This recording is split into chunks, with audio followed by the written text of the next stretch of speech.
aku kenapa nih? Wah, jangan-jangan aku ini, jangan-jangan aku, ya itu benar tadi, jangan aku bipolar, jangan-jangan aku depresi.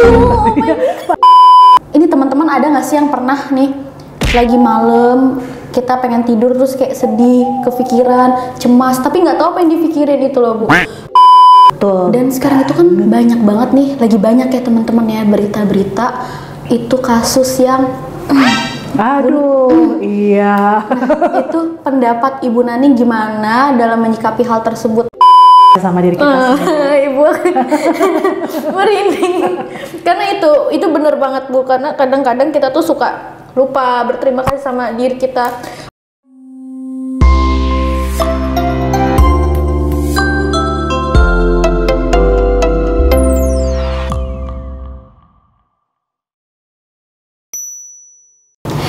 Sobat RSPP, jumpa lagi di Infus, informasi seputar kesehatan.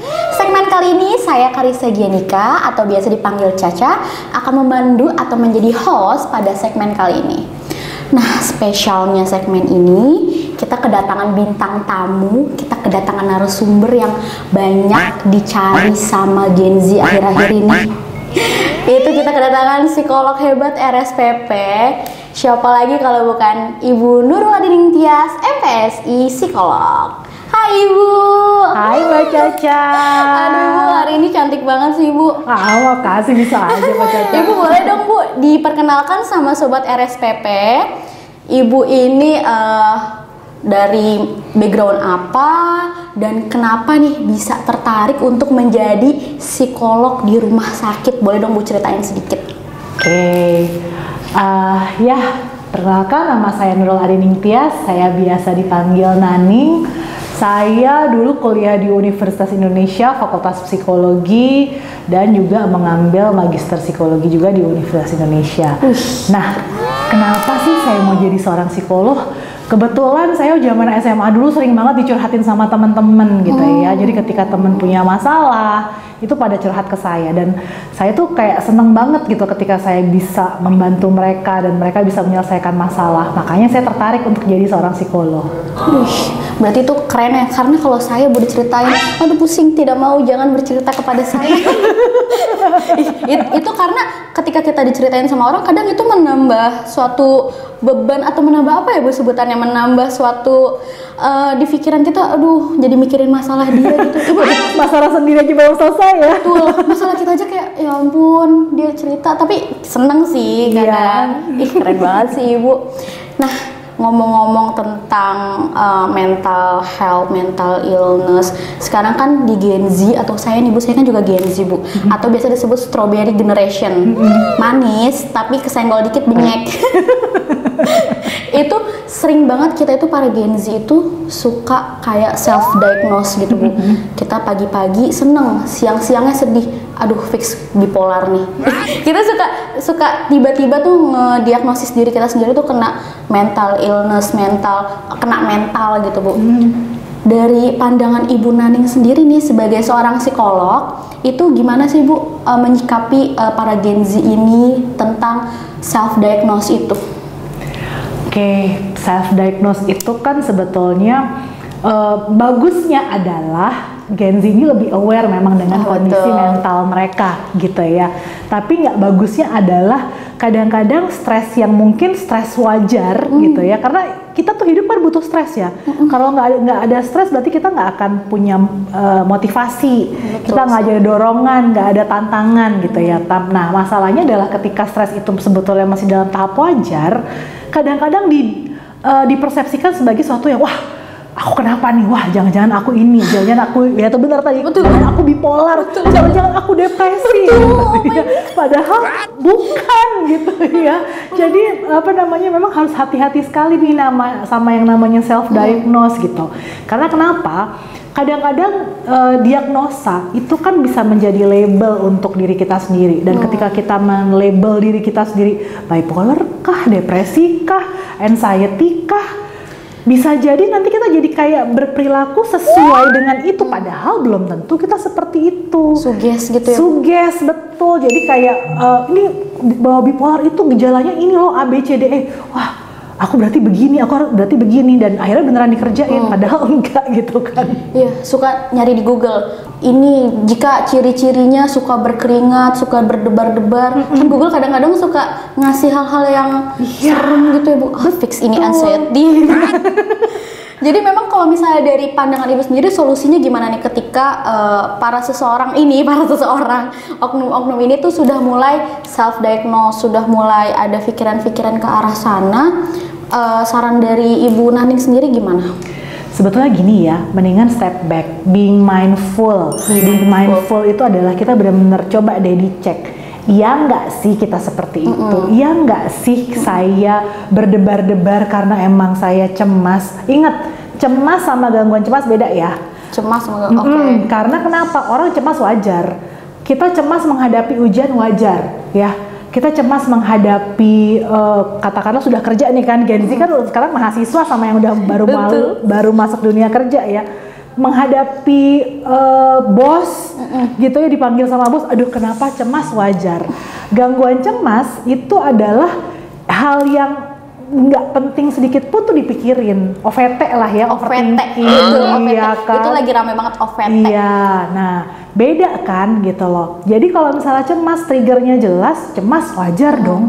Tapi kalau triggernya nggak jelas, terus tiba-tiba kita jadi kayak mikirin terus kemudian kita jadi kayak takut terus, nah itu mungkin memang ada gangguan cemas. Tapi in the end, be mindful aja dengan kondisi kita sebetulnya.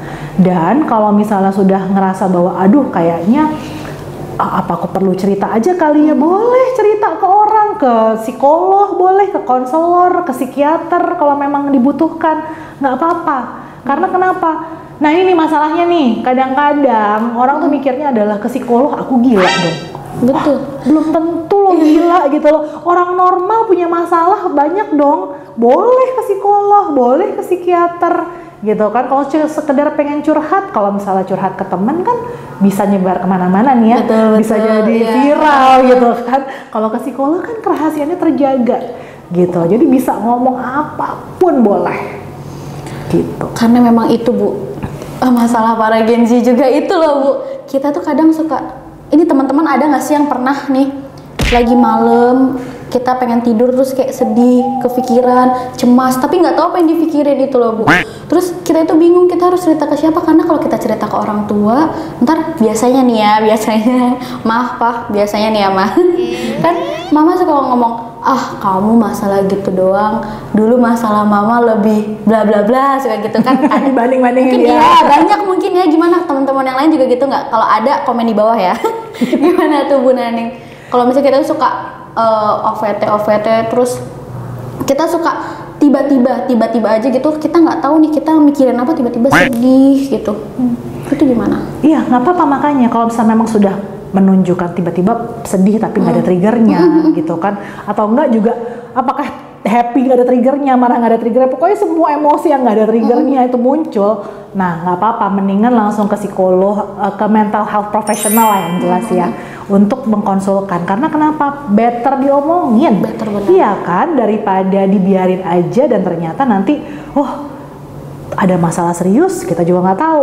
Atau kalau ternyata baik-baik aja, lebih lega kan daripada menduga-duga. Lebih baik diomongin daripada dipendem-pendem terus. Betul. Dan sekarang itu kan banyak banget nih, lagi banyak ya teman-teman ya, berita-berita itu kasus yang aduh iya. Itu pendapat Ibu Naning gimana dalam menyikapi hal tersebut? Aku penasaran, teman-teman penasaran nggak? Tapi kalau misalnya mau tahu jawabannya, kita tunggu setelah yang satu ini.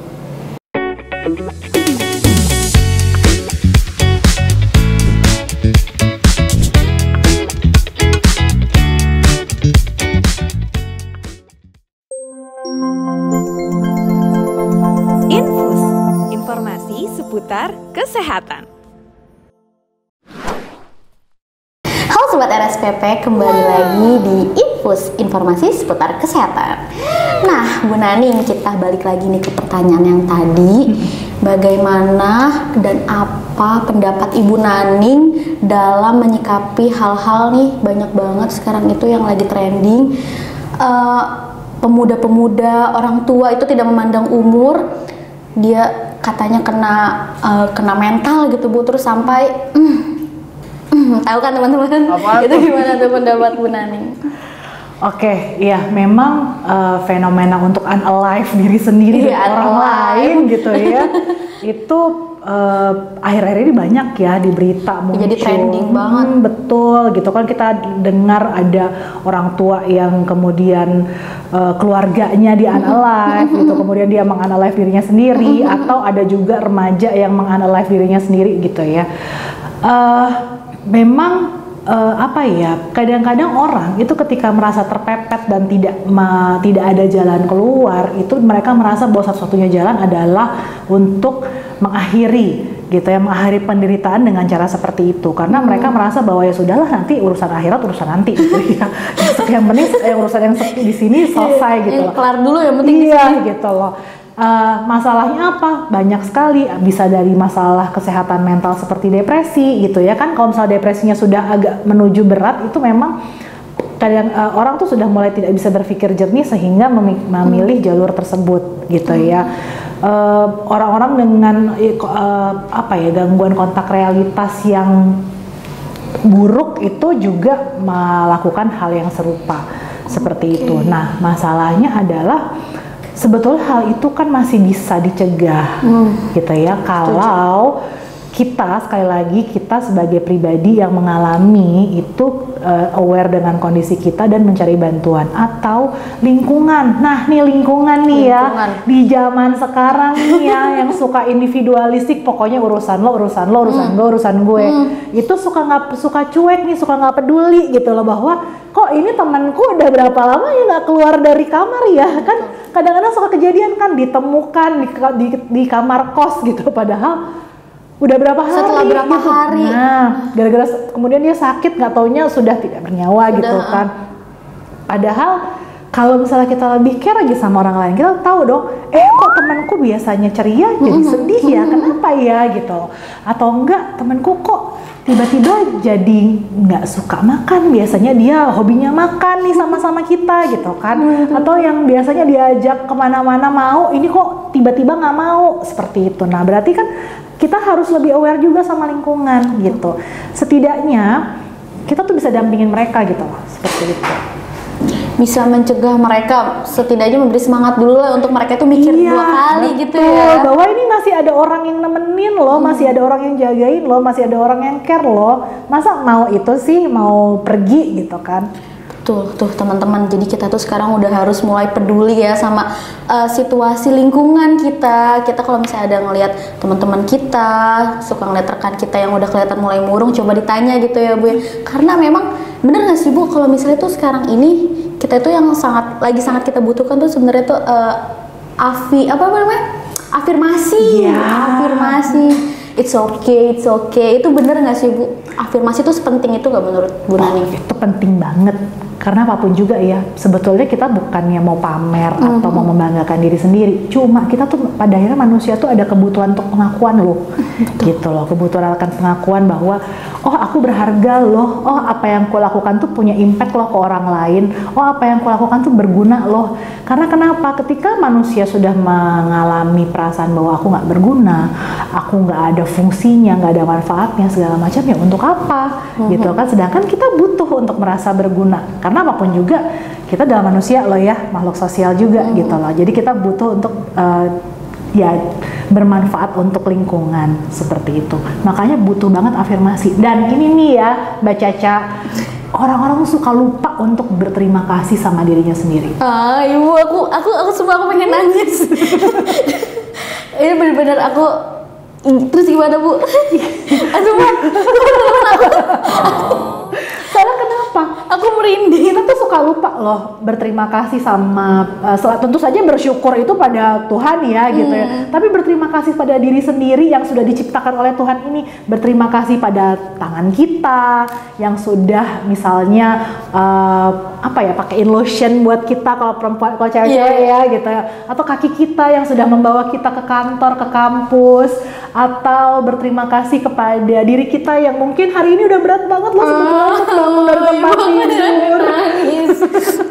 Berat banget untuk bangun dari tempat tidur, tapi ayo kita bertahan yuk, sehari lagi, seminggu lagi kita bertahan yuk, kita bisa lewatin ini.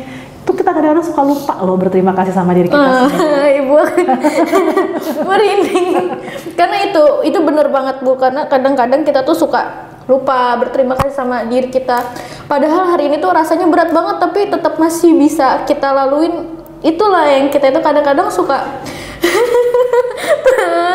kita itu suka lupa buat bilang makasih.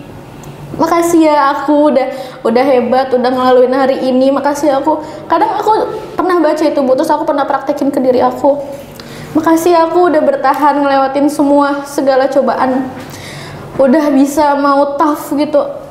Dan itu bener-bener impact-nya besar banget gitu Bu buat diri aku. Kayak beneran abis ini aku pengen konsul sama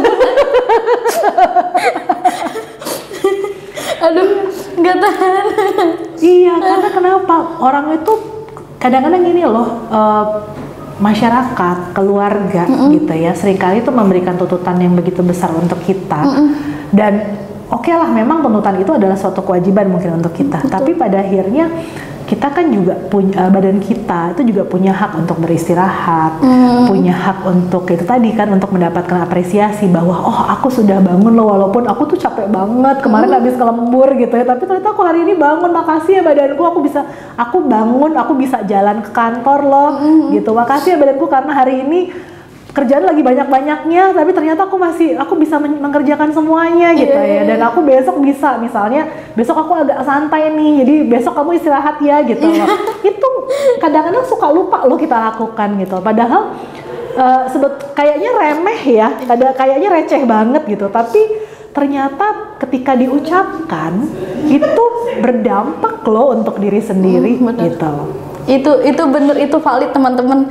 Jadi memang kita itu jangan lupa ya, ini pesannya, kita tuh jangan sampai lupa sama diri kita sendiri yang kita itu udah berjuang hari ini. Usahain buat berkomunikasi ya Bu sama diri sendiri sebelum tidur, bilang makasih, bilang maaf sama diri sendiri, maaf ya udah nge-pressure terlalu berat, makasih udah bertahan, itu impact banget ya Bu ternyata. Iya.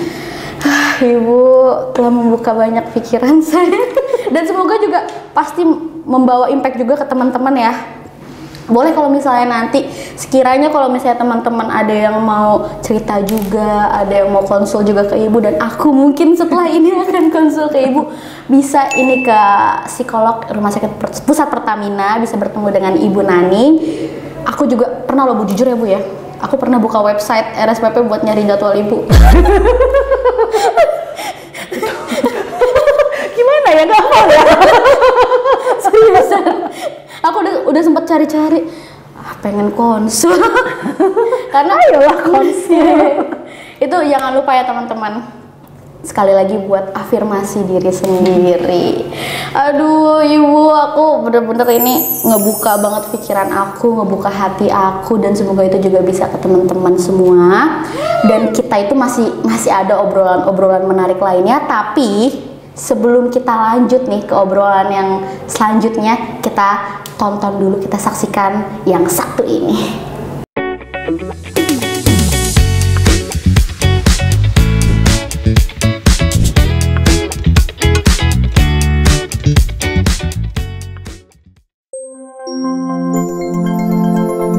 Infus, informasi seputar kesehatan.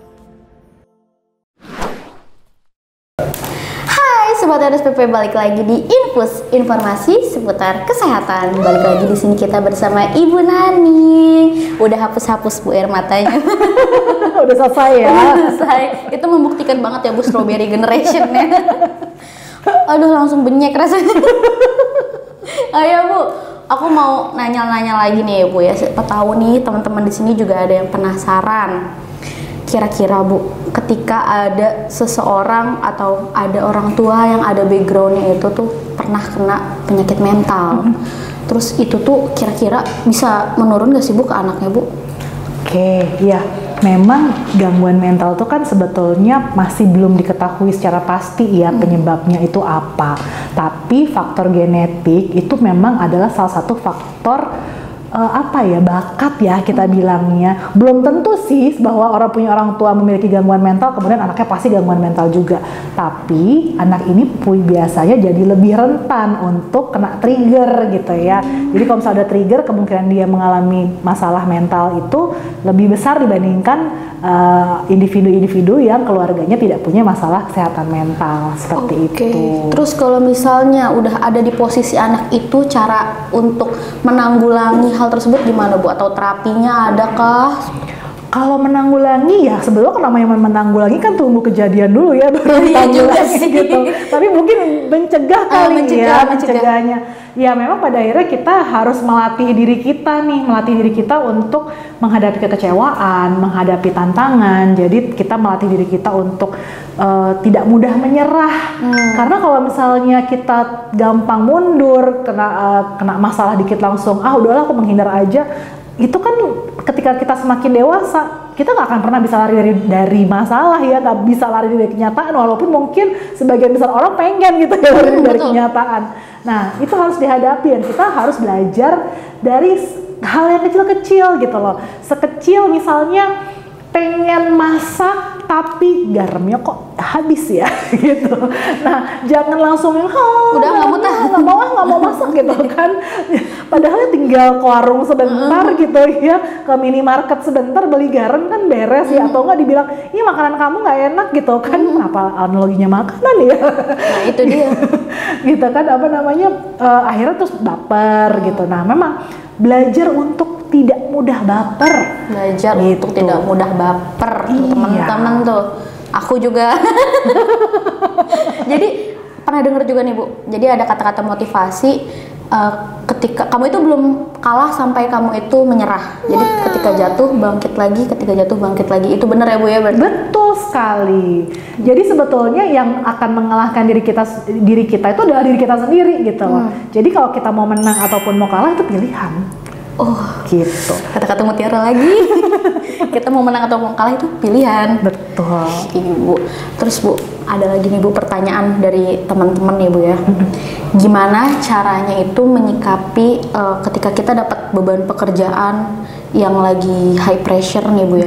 Gimana cara menyikapi beban itu agar nggak ngerusak mood kita di kantor. Kan kadang kita beban kerjaan lagi banyak terus akhirnya jadi kayak gitu loh Bu. Jadi kayak bad mood sendiri. Itu ada nggak sih Bu kiat-kiat tips and trick nih Bu dari Ibu untuk nyeimbangin, ngebalancing antara beban pekerjaan dan mood di kantor gitu supaya nggak merusak hubungan antar teman juga gitu Bu? Oke, bedain ya, nggak merusak mood sama nggak merusak hubungan. Gitu. Mood rusak sedikit nggak masalah, karena kenapa? Apapun juga ketika ada masalah atau stimulus dari luar pasti kita akan terimpact gitu. Betul. Nah masalahnya adalah bagaimana cara kita mengekspresikan gitu ya, karena mood mempengaruhi emosi akan diekspresikan kan. Nah bagaimana cara kita mengekspresikan supaya jangan kemudian teman kita nggak salah apa-apa, teman kita yang kena gitu kan. Nah tentu saja sekali lagi deh, being mindful dengan kita, kalau dengan diri kita sendiri, dengan emosi kita. Kalau kita tahu bahwa hari ini kita lagi bukan jadi pendengar yang baik dan tiba-tiba ada teman pengen curhat, sedangkan kita udah rungsing sama, udah rasanya gitu ya sama pekerjaan gitu kan, kita bisa bilang gini, sorry ya, aku hari ini sedang tidak bisa jadi pendengar yang baik karena aku takutnya kalau misalnya kamu curhat sama aku akan marah seperti itu, atau aku akan mukanya nggak enak dan nanti kamu pasti akan sakit hati gitu. Jadi boleh nggak kalau kita tunda dulu sesinya? Boleh ya Bu begitu? Boleh banget. Justru kita tuh kadang-kadang suka kayak gitu kan, suka karena nggak enakan, terus akhirnya padahal ketika kita nggak enakan akhirnya apa? Menyiksa diri sendiri kan? Menyiksa diri sendiri karena aduh gue harus dengerin curhatan lagi ya. Terus kemudian kelihatan dari muka, terus teman kita langsung kok muka lu nggak enak banget sih gitu kan. Padahal ya memang kita lagi nggak enak hati aja karena udah pusing sama kerjaan gitu. Dan lebih baik disampaikan kan bahwa ini bukan masalah kamu, karena memang ini lagi ada masalah ini, aku sedang menghadapi masalah ini sehingga aku tidak bisa berekspresi atau bereaksi secara proper seperti itu. Seperti kata Ibu tadi ya, be gentle with yourself. Keren banget deh Ibu. Terus satu lagi nih Bu, pertanyaan. Nah, gimana caranya itu untuk meningkatkan kesadaran tentang kesehatan mental di masyarakat, Bu? Kalau di masyarakat memang mau nggak mau sih harus banyak-banyak psikoedukasi ya, gitu. Pada akhirnya memang kita harus mulai dari diri sendiri, gitu. Mulai dari diri sendiri, kemudian kita share ke teman-teman yang lain segala macam tentang kesehatan mental itu ya, sehingga semakin banyak orang yang tahu gitu. Tapi ingat ya, kalau kita mau ngasih tahu orang tua, mau menginformasikan orang tua, bicaranya beda tentu saja dengan ngasih tahu temen ya, seperti itu. Nah, harus belajar cara berkomunikasi yang baik gitu kan, dengan cara yang baik, dengan kata-kata yang sopan tentu saja, sehingga apa yang kita sampaikan nyampe nih ke target kita, seperti itu. Ibu, keren. Udah nggak bisa berkata-kata loh teman-teman. Kita hari ini nih kayaknya butuh 2 jam, boleh nggak sih Kak 2 jam? Jadi hari ini aku dapat banyak banget pelajaran. Kita itu harus be gentle with yourself. Kita itu udah harus peduli dengan sekitar. Kalau kata RSPP mah we care we cure gitu ya. Karena kita juga udah harus menerapkan 4 kunci kebaikan atau 4 kunci tata krama ya Bu ya. Minta maaf, minta tolong, terima kasih, dan permisi. Itu ternyata itu impact-nya juga besar ya Bu sama kehidupan kita sehari-hari dan untuk kehidupan kita dalam menjalin bersosialisasi sama lingkungan sekitar ya Bu ya. Kalau misal dari Ibu Naning sendiri, ada nggak sih Bu kata-kata mutiara atau kata-kata penyemangat nih untuk para sobat RSPP di rumah supaya lebih aware lagi, supaya lebih bisa lebih peduli dengan diri sendiri dan lingkungan sekitar? Kata-kata semangat, kata-kata mutiara dari Ibu Naning. Mungkin bukan kata-kata mutiara kali ya. Yang jelas banyak-banyak bersyukur pada Allah, berterima kasih kepada diri sendiri yang sudah diciptakan oleh Allah, kemudian peduli sama orang lain, dan ingat kalau di sosmed jangan asal jeblak, karena kita nggak tahu loh di sosmed itu apakah orang yang kita beri komentar kondisi mentalnya sedang baik-baik saja. Jangan sampai nanti jari-jari kita membawa celaka nih untuk orang lain, seperti itu. Itu termasuk bullying juga ya Bu ya? Betul sekali. Sesi yang bermanfaat sekali, mindful banget, dan aku sangat bersyukur bisa ngobrol sama Ibu Naning pada acara hari ini, segmen hari ini. Makasih banyak Ibu udah ngobrol-ngobrol. Terima kasih kepada RSPP juga sudah buat acara ini. Kita juga jadi bisa gali-gali nih tentang mental health. Kita bisa tanya-tanya kepada yang expert, Ibu Naning. Teman-teman kalau misalnya dirasa butuh bantuan, butuh curhat, boleh banget ya ke Ibu Naning ya. Boleh banget Mbak Caca. Bisa cari Ibu Naning, bisa cek juga jadwalnya di website RSPP. Nanti bisa cari tuh psikolog Ibu Nurul Adining Tias ya Bu. Betul Mbak Caca. Bisa cek jadwalnya, terus bisa booking juga, bisa reservasi, dan bisa ketemu langsung sama Ibu Naning. Jangan lupa teman-teman untuk follow Instagram RSPP, subscribe YouTube RSPP, dan baca-baca juga artikel-artikel di website RSPP, karena di situ banyak banget edukasi menarik seputar kesehatan, dan itu pasti kalian juga sangat cari-cari, itu berguna banget untuk kalian. Oke teman-teman, terima kasih untuk hari ini. Saya Karissa Jenika pamit undur diri. Dan saya Nurul Adining Tias. Sampai ketemu lagi. Bye.